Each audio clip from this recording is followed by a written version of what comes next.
तारीख में बीजेपी के अलावा किसी दूसरी पार्टी के पास कोई ऐसा लीडरशिप चेहरा नहीं है जो एआईएमएम के पास है।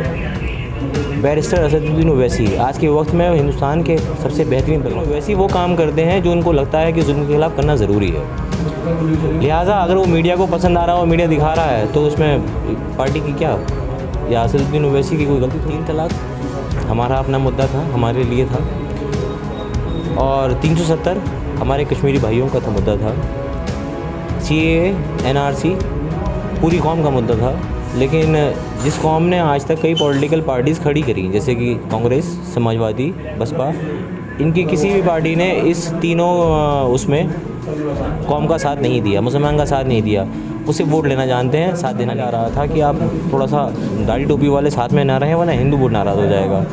तो मुझे लगा कि जिस पार्टी में हमारे इतने एहसान हैं, उसके बावजूद भी वो हमसे बचना चाहती है, हमारी दाढ़ी टोपी से उसे दिक्कत है, हमारे कुर्ते पजामे से उसे दिक्कत है, तो उस पार्टी को हम क्यों ज्वाइन करेंगे? मेरे साथ उत्तराखंड उधम सिंह नगर के ज़िला अध्यक्ष रिजवान अहमद हैं। इनसे बात करेंगे क्योंकि इन्होंने अभी AIMIM ज्वाइन की है और इन्हें ज़िला अध्यक्ष का पद दिया है। तो AIMIM उत्तराखंड में पहली बार चुनाव लड़ रही है, उस पर बात करने की कोशिश करेंगे। पहले तो आपको जो है बहुत बहुत मुबारकबाद कि आप AIMIM ज्वाइन किए और ज़िला अध्यक्ष बने। बहुत बहुत शुक्रिया। अच्छा, मेरा पहला सवाल ये होगा कि AIMIM ज्वाइन करने की क्या वजह है? देखिए, मैं यहाँ पिछले 7 साल से सक्रिय हूँ और इन 7 सालों में मैंने कभी कोई राजनीतिक मंच ज्वाइन नहीं किया। उसकी वजह यह है कि हर राजनीतिक मंच जो है वो जुल्म के ख़िलाफ़ आवाज़ भी देख कर उठाता है कि किसके लिए उठानी है, किसके लिए नहीं। और पिछले कुछ बीते वक्त में जो भी जुल्म हुआ वो हमारी कौम पर हुआ, और उस कौम को जुल्म के दौरान मैंने एक चीज़ ये नोटिस की कि किसी भी राजनीतिक दल ने खुलकर ये समर्थन नहीं किया या ये नहीं कहा कि मुसलमान के साथ गलत हो रहा है। लिहाजा एक पार्टी जिसने कौम की आवाज़ उठाई वो AIMIM थी। दूसरी चीज़ ये कि आज की तारीख में बीजेपी के अलावा किसी दूसरी पार्टी के पास कोई ऐसा लीडरशिप चेहरा नहीं है जो AIMIM के पास है। बैरिस्टर असदुद्दीन ओवैसी आज के वक्त में हिंदुस्तान के सबसे बेहतरीन प्रवक्ता हैं, हिंदुस्तान की सियासत में एक चमकता हुआ सितारा है। तो यही मेरी वजह थी जिसकी वजह से मैंने AIM ज्वाइन किया। कहा जाता है कि मीडिया जो है असदुद्दीन ओवैसी को ज़्यादा दिखाता है और मीडिया जो है हिंदू मुसलमान करने के लिए ओवैसी को आगे बढ़ाता है। देखिए, मीडिया का जो काम है वो मीडिया करता है। मीडिया क्यों कर रहा है, क्यों कर रहा है, उससे मेरा मतलब नहीं है। लेकिन असदुद्दीन ओवैसी वो काम करते हैं जो उनको लगता है कि जुल्म के खिलाफ करना ज़रूरी है। लिहाजा अगर वो मीडिया को पसंद आ रहा हो, मीडिया दिखा रहा है, तो उसमें पार्टी की क्या या असदुद्दीन ओवैसी की कोई गलती थोड़ी ना है। वो तो वो काम कर रहे हैं जो उनको करना चाहिए। यही आपने कहा कि पिछले कुछ मुद्दों पे जो है और पार्टी खामोश रही, तब AIMIM की तरफ ध्यान गया। तो वो कौन से मुद्दे थे जो आपको जो है और पार्टी उठाती हुई नज़र नहीं आई? 3 तलाक हमारा अपना मुद्दा था, हमारे लिए था, और 370 हमारे कश्मीरी भाइयों का मुद्दा था। CAA NRC पूरी कौम का मुद्दा था। लेकिन जिस कौम ने आज तक कई पॉलिटिकल पार्टीज़ खड़ी करी, जैसे कि कांग्रेस, समाजवादी, बसपा, इनकी किसी भी पार्टी ने इस तीनों उसमें कौम का साथ नहीं दिया, मुसलमान का साथ नहीं दिया। उसे वोट लेना जानते हैं, साथ देना नहीं जानते। कांग्रेस ने वॉकआउट किया था और फिर शांति मार्च भी निकाला था। शांति मार्च भी निकाला था। देखिए, कांग्रेस आज के वक्त में जो राजनीति कर रही है उससे साफ साफ ये दिखता है कि कांग्रेस जो है ना वापस अपने हिंदू वोट को साधने की कोशिश कर रही है, और इसीलिए उसने मुसलमान से दूरी बनाई। कुछ वक्त पहले का मेरा एक एक्सपीरियंस है, कुछ में एक चुनाव का माहौल चल रहा था, और उस चुनावी माहौल में मैंने ये चीज़ देखी कि कांग्रेस के लोगों से कहा जा रहा था कि आप थोड़ा सा दाढ़ी टोपी वाले साथ में ना रहें, वरना हिंदू वोट नाराज़ हो जाएगा। तो मुझे लगा कि जिस पार्टी में हमारे इतने एहसान हैं, उसके बावजूद भी वो हमसे बचना चाहती है, हमारी दाढ़ी टोपी से उसे दिक्कत है, हमारे कुर्ते पजामे से उसे दिक्कत है, तो उस पार्टी को हम क्यों ज्वाइन करेंगे, क्यों उसका हम साथ देंगे?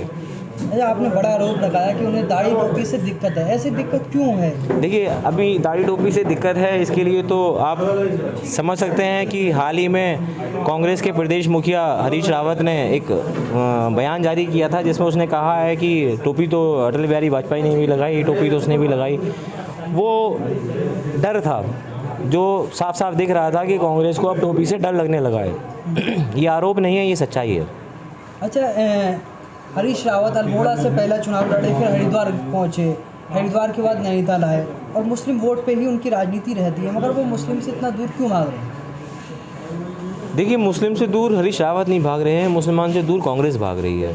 और मुसलमान से दूर कांग्रेस इसलिए भाग रही है क्योंकि उसको मालूम है कि अगर वो अपना हिंदुत्व चेहरा थोड़ा सा भी नहीं दिखा पाए तो हिंदू वोट जो है उनका वो खिसक जाएगा।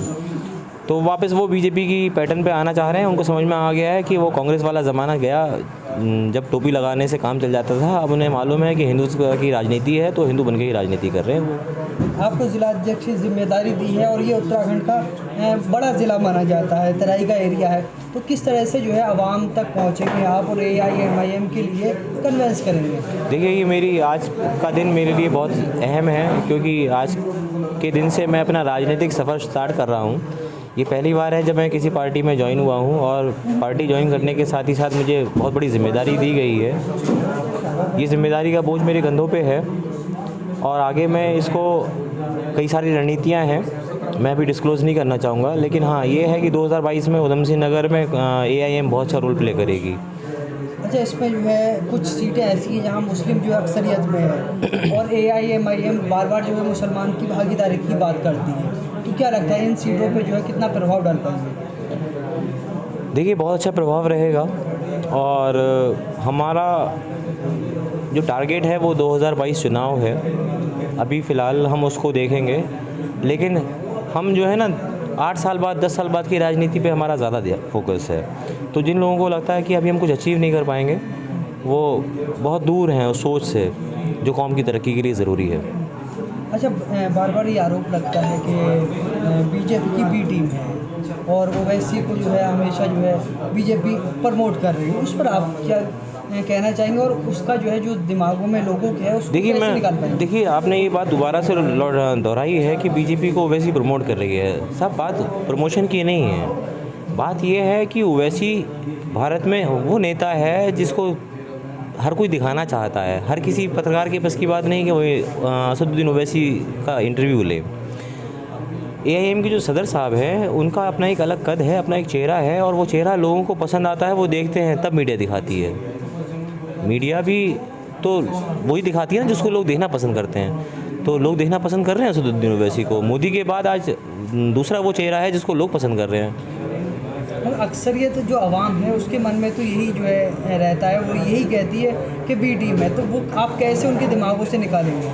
देखिए, अक्सरियत उन नेताओं की है जो अपने आप को सेकुलर नेता बताकर हमें बहुत समय तक ठगते चले आए हैं और अब उन नेताओं को ये महसूस होने लगा है कि उनकी ज़मीन खिसक रही है AIM के आने से।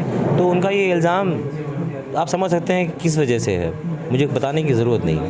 अच्छा, आप जो है सेकुलर की बात कर रहे हैं, तो क्या कांग्रेस या आम आदमी पार्टी सेकुलर नहीं, कांग्रेस और आम आदमी पार्टी सेकुलर है, लेकिन उस सेकुलरिज्म का क्या फ़ायदा कि जिस वर्ग को आप अपना सबसे बड़ा वोट बैंक मांगते हो तो उनकी लड़ाई नहीं लड़ सकते।